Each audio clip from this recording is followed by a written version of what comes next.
Gold hub తాకట్టులో ఉన్న బంగారాన్ని విడిపించి కొనబడును. అదే రోజు ఆన్లైన్ ధరకు కొని డబ్బులు ఇవ్వబడును. ఎందుకు ఈరోజు మీ పాప తన భర్త కోసం ఇక్కడికి వచ్చి వాళ్ళ అమ్మగారినండి. ఇవాళ వాళ్ళ పాప పెళ్ళయిందండి. పాప ఇష్టపడిందని చేసామండి. మా ఇంట్లో వాళ్ళు ఎవరికి ఇష్టపడిపోయినా పాప నెక్స్ట్ ఇష్టపడింది కదా పోన్లే అని వాళ్ళ పెద్దవాళ్ళు మా పెద్దవాళ్ళు కలిసి చేసామండి. అన్నవరంలో చేసాము. దసపల్లలో పెద్ద గ్రాండ్గా చేసాం వాళ్ళ ఫంక్షన్ కూడా. పెళ్ళైన తర్వాత వాడు అసలు రూపం చూపించాడండి. రోజు డబ్బులు అడగడం, పిల్లని కొట్టడం. కొన్ని రోజులు బాగానే ఉన్నాడు. కట్నాలు గట్రా బాగా ఇచ్చాం కదా, 20 లక్షల కట్నం, 20 లక్షల కారు ఇచ్చామండి. ఆడ పేరుని కారు రాసినందుకు కారు అమ్మేసాడు, కట్నం ఖర్చు పెట్టేసాడు. బంగారం అండి, ఆడికి 15 తులాలు బంగారం ఇచ్చామండి. చాలలేదు, ఆడి ధనదాహం తీరాలి అయిపోగానే మళ్ళీ కొత్త కావాలి ఎంత డబ్బైనా ఆడికి. రోజు ఏమనంటే చురకలు పెట్టేవాడు. డబ్బే కదా పోన్లే ఎక్కడో అప్పో సప్పో చేసి ఇద్దాము అని మా తల తాకట్టు పెట్టేనా ఆడికి ఎంతైనా డబ్బులు ఇచ్చేవారు అండి. పిల్ల బాగుంటుంది కదండి. లాస్ట్కి ఇంకా వీడికి కామ పిచ్చి ఉందని తర్వాత తెలుసుకుందండి మా పాప. భార్య ఏదైనా సహిస్తుంది, రోజు ఒకటి కొట్టినా సహిస్తుంది, కానీ రోజుకి ఒక అమ్మాయి దగ్గరికి వెళ్ళి వచ్చి భార్యను కొడుతుంటే ఎక్కడ సహిస్తుంది? పాప కోసం సహిస్తూనే ఉంది. లాస్ట్కి ఇగోటండి వీడిని పెళ్లి చేసుకొని వచ్చి రోజుకో ఫోటో పెడుతున్నారండి వాళ్ళిద్దరు పడుకున్నట్టు. దీనికి మానసికంగా రోజు చచ్చిపోయి ఇంట్లో ఏడుస్తుంటే తల్లిగా నేను చూడలేకపోతున్నానండి. అదే స్నాప్చాట్ అట్ట చూడగానే అప్పుడు మాయమైపోద్దట, అది కనిపించదట. చూసేసి నాకు చెప్పి ఏడుస్తుంటే తల్లిగా నేను ఏం చేయగలనండి. అలాగే రోజు పిచ్చిదైపోతుందండి మానసికంగా. ఇది ఈ పరిస్థితి 3 నెలలు 4 నెలల నుంచి భరిస్తుందండి బాగా. ఈ అమ్మాయిని పెళ్లి చేసుకున్నాక బాగా ఇంకా టార్చర్ పెట్టడం. ఆ అమ్మాయి కూడా ఆ పిల్లైతే ఇలాగ సింబల్ పెట్టడం, నేను రాజకీయ నాయకుడు కూతురుని అనడం. అయితే రాజకీయ నాయకుడు కూతురు నేను ఏమైనా చేయగలను, నువ్వేం చేసి పీక్కుంటావు, నా కూతురు ఉందే, నువ్వు పెళ్ళైనడే అంటే నీకు సెకండ్ నాకు ఆడే కావాలి. నా ఇంటి పేరు కూడా నేను మార్చుకున్నాను, త్రిపురాణాన్ని. ఆ అమ్మాయి వెస్ట్ గోదావరి అమ్మాయి అండి, కనుక్కుంటే రాజమండ్రి అమ్మాయి. లేదండి, నాకు బ్యాక్గ్రౌండ్ ఉంది, నాకు రౌడీలు ఉన్నారు, పొలిటీషియన్ కూతుర్ని, నాకు బోల్డ్ డబ్బు ఉందని బెదిరిస్తుందండి ఈ అమ్మాయి. రోజు నేనేం చేసుకోవాలమ్మా, నా కూతురు కోసం బతుకుతున్నాను, లేకపోతే మీకు ఎవరికి చెప్పకుండా చచ్చిపోతున్నాను ఈ రోజు ఏడుస్తుందండి. తను పాస్కి వెళ్ళి నేను కాపలా ఉంటానండి. నేను కూడా అంత బాగాలేని మనిషిని. టాయిలెట్కి వెళ్ళేస్తే నేను కాపలా వెళ్తానండి, భయం ఏం చేసుకుంటుందో అని. మొన్న 4 రోజులు భోజనం మానేసి 5వ రోజు తిన్నప్పటికీ అదేదో ఫుడ్ పాయిజన్ అయిపోయిందో ఇంకేం తినేసిందో తెలియదు. మొన్న మేడం మొత్తం వీడియోలు ఉన్నాయి.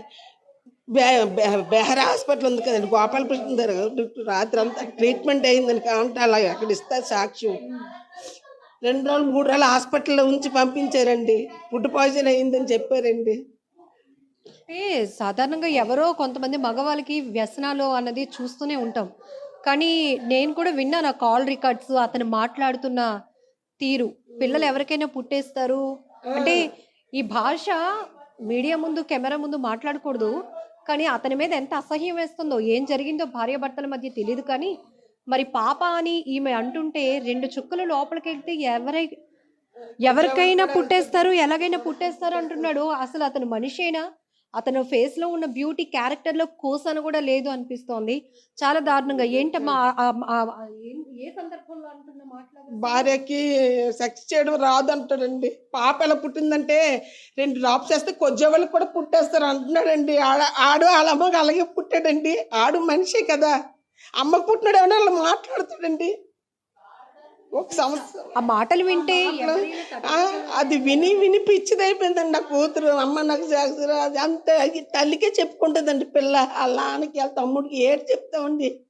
ఇప్పుడు వచ్చేళ్ళకి మీరు ఎంత బాధపడుతుందో తెలియదండి. బయట తిరిగిన వాళ్ళకి ఏం తెలుస్తుందండి. తల్లిగా నేను అనుభవిస్తున్నాను, దాన్ని ప్రతి క్షణం అనుభవించిన నరకం దాంతోపాటు నేను అనుభవిస్తున్నాను.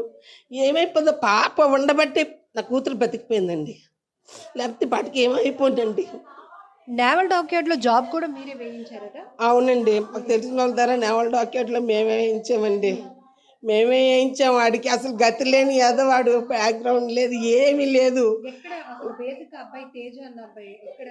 సుజాత నగర్ అండి, సుజాత నగర్లో ఉంటారు. అది ఏ కాలనీ అంటే చెప్తానండి. సుజాత నగర్లోని సుజాత నగర్లో ఉంటారు. వాళ్ళ నాన్నగారు వాళ్ళ అమ్మగారు ఒక అన్నయ్య ఇద్దరు. వాళ్ళ నాన్నగారికి ఇద్దరు భార్యలండి.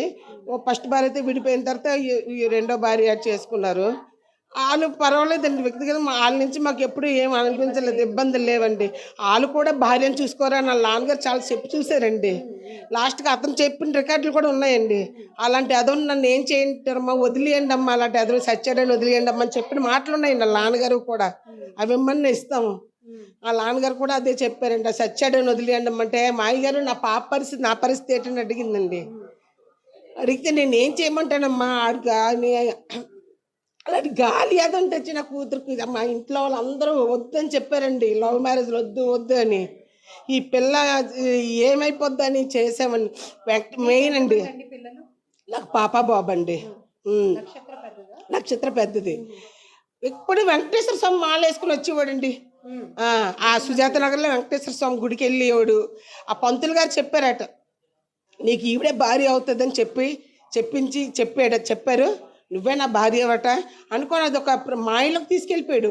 మాల వేసుకుని వచ్చి ఫోన్లే పిల్లడు మంచోడు, మాల వేసుకున్నాడు అంటే ఏ బ్యాడ్ హ్యాబిట్స్ ఉండవు అనుకున్నాను. కానీ దేవుడు ముసుగులోని ఇంత వర్స్ట్గా బిహేవ్ చేస్తాడు. వీటి అసలు రంగు బయటపడితే మేము తట్టుకోగలమండి.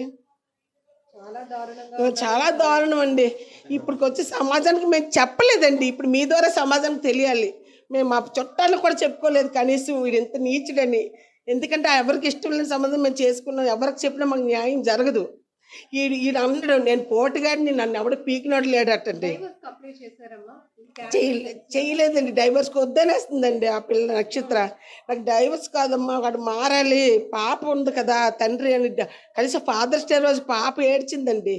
ఆ వీరమా షోలో అందరూ ఫాదర్స్తో నడుస్తున్నారు చిన్నపిల్లలు అందరూ. ఈ పాపను మామూలుగా తీసుకెళ్తే ఏడుస్తుంటే చిన్నపిల్లకి ఏం సమాధానం చెప్తానమ్మా, నీ తండ్రిని ఇంత నీచుడని చెప్తామా? వాళ్ళు చెప్తే అర్థమయ్యే వయసు అది. కనీసం లోపలికి ఇక్కడికి వచ్చారు, అతన్ని క్వశ్చన్ చేస్తున్నారు, ఏం చెప్తున్నాడు, నాకు ఈఎంఐ కావాలి, నేను ఈఎంఐతోనే ఉంటాను, ఏం చేసుకుంటారో చేసుకోండి, మీడియా వాళ్ళు డబ్బు ఇస్తే వచ్చారని చెప్తున్నాడండి. ఆ అమ్మాయిని పెళ్లి చేసుకుంటానని చెప్తున్నాడండి. ఇక్కడ ఈ అపార్ట్మెంట్లో అందరికీ నా భార్య అని పరిచయం చేశాడండి. ఇంట్లో దిగినప్పుడు పూజలు గట్టి చేశాడటండి. ఇక్కడ సీసీ ఫుటేజ్ తీసినది తెలుస్తుందండి. వీళ్ళు అందరితో నా భార్య అని చెప్పాడండి. ఇంకా అంతకన్నా నీచుడు ఇంకేటండి. వాళ్ళిద్దరు కలిపిదంటే టార్చర్ పెట్టేస్తున్నారండి. చేసిన వాళ్ళు స్కామ్గా చేసుకోవచ్చు కదా, ఇన్ని సంవత్సరాలు ఊరుకున్నాం. ఫోటోలు షేర్ చేయడం, మళ్ళీ వెంటనే మాయమైపోవడం, అదొక సైకో ఆనందం పొందుతుంది ఆ పిల్ల అయితే. ఎంత దిక్కుమాలేంటో చూడు, ఆడపిల్లకి పిల్ల చిన్న పిల్ల చూసాను పాడు చేసావు నువ్వు. నీ కోట్లు ఉండొచ్చాయా?